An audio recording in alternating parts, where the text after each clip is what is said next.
I'm going to start with Mr. Barry Gardiner. Thank you, sir. In exactly a week's time, the people of Scotland will be going to the polls in a referendum to decide the future of our country. The debate has been hotly contested and not without its ill temper.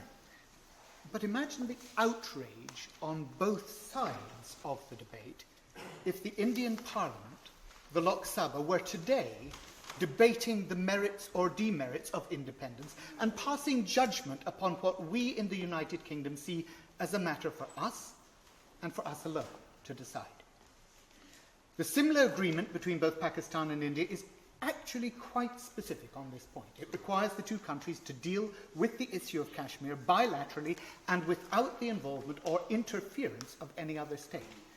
India and Pakistan have both signed this agreement, and therefore it is disingenuous for any politician here to claim that this is somehow a matter where they have a legitimate role or voice. Certainly it is the role of all honourable members to represent the concerns of their constituents. I don't doubt that or disparage the honourable member who introduced this debate for seeking to do so. But I believe it is still the custom for every member on entering this House to be sent a copy of the speech of that great parliamentarian Edmund Burke, in which he speaks to the electors of Bristol in the following manner.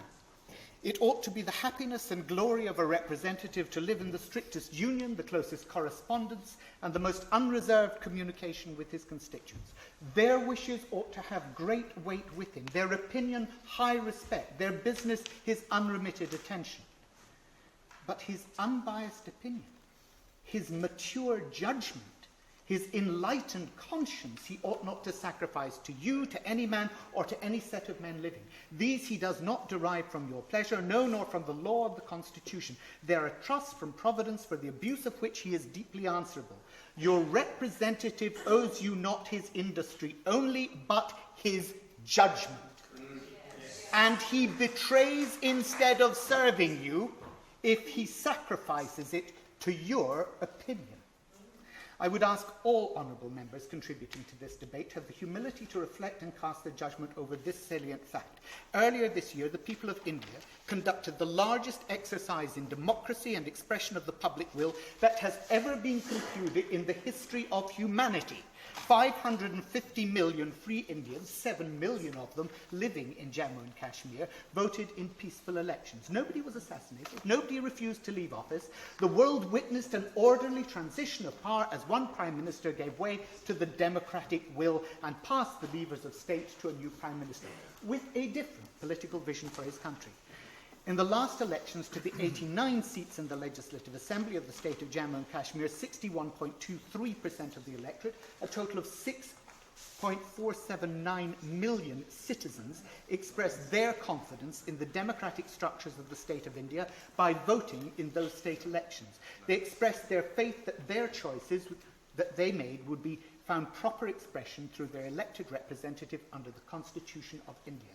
And it's worth recalling that the population of J&K is 74.9% of the Muslim faith, because simple mathematics then gives the lie to those who would claim that this is not true for the overwhelming majority of Muslims in J&K. The fact is that millions of Muslims in J&K will make their way to the polls later on this year, just as they did in 2008, but this year there is a significant difference. In the general election earlier this year, the 3 of the 6 Lok Sabha seats that are from J&K were won not by the traditional parties of power, but by the BJP. In fact, the BJP actually took the largest share of the vote in Jammu and Kashmir, despite having promised to scrap Article 370, which gives J&K special status under the Indian Constitution. They won 32.4% of the popular vote, ahead of Congress, ahead of the PDP, and ahead of the National Conference, who finished on 11.1. The significance of those statistics cannot be lost on anyone with any understanding of Indian politics. The BJP, the Hindu nationalist party led by Narendra Modi, regarded as the no-nonsense scourge of cross-border PAC-sponsored terrorism, actually topped the poll in Jammu and Kashmir. What should that tell the world? Perhaps that the people of Jammu and Kashmir want the constant cross-border interference from Pakistan to stop. The border between India and Pakistan that lies along the state of Jammu and Kashmir is 1,125 kilometres long. Jihadi terrorists have been infiltrating along this length now for more than 40 years, and the construction of underground tunnels and the cover fire that is provided by the Pakistan military has been a constant means to undermine the security and integrity of India. More than 20,000 people already killed by terrorists in Jammu and Kashmir, and it's no use for honourable members here in this chamber, of all places, to condemn the radicalisation of young Muslim men in their own constituencies, but at the same time to ignore the fact that these men are trained in the terror camps that are operating on the Pakistan border with Jammu and Kashmir. Those who continue to argue to undermine the legitimate sovereignty of India might do better to reflect that the people of India live in a relatively transparent, well-functioning democracy where the economy is growing. Those who point to the presence of the Indian army in the state of J&K might reflect that it's not Indians who have seen successive governments overthrown by military coups, and that if it were not for the constant cross-border attacks, the Indian army would not need to be there with such a strong presence. It is there to guarantee the country's border integrity and nothing more. Many of the victims of the cross-border terror have been Muslim. This is, of course, particularly so in the Kashmir Valley itself, where by far the overwhelming majority of people are followers of Islam. And I welcome the fact that in his recent visit, Prime Minister Modi spoke of the need to give specific help to those bereaved families.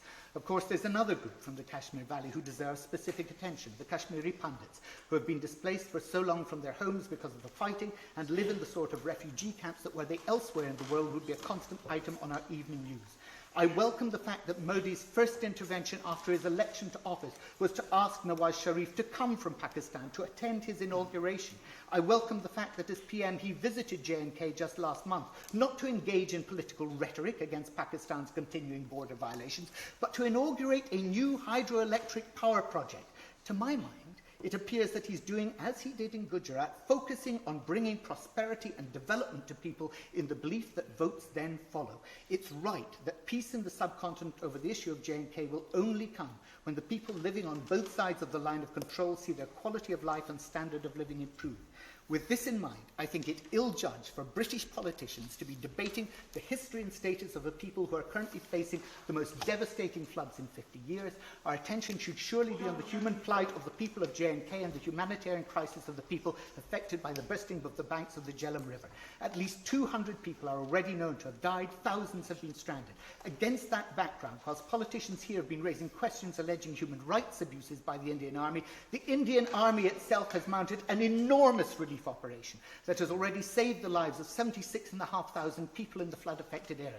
They've deployed 30,000 troops for rescue and relief operations, the vast majority of them, 244 columns, deployed in the Srinagar region and the Kashmir Valley itself. 80 transport aircraft and helicopters have been mobilised, almost 1,000 sorties by helicopter taking place, dropping almost 1,000 tonnes of relief material at 18 relief camps that have been established to deal with the appalling aftermath of this disaster.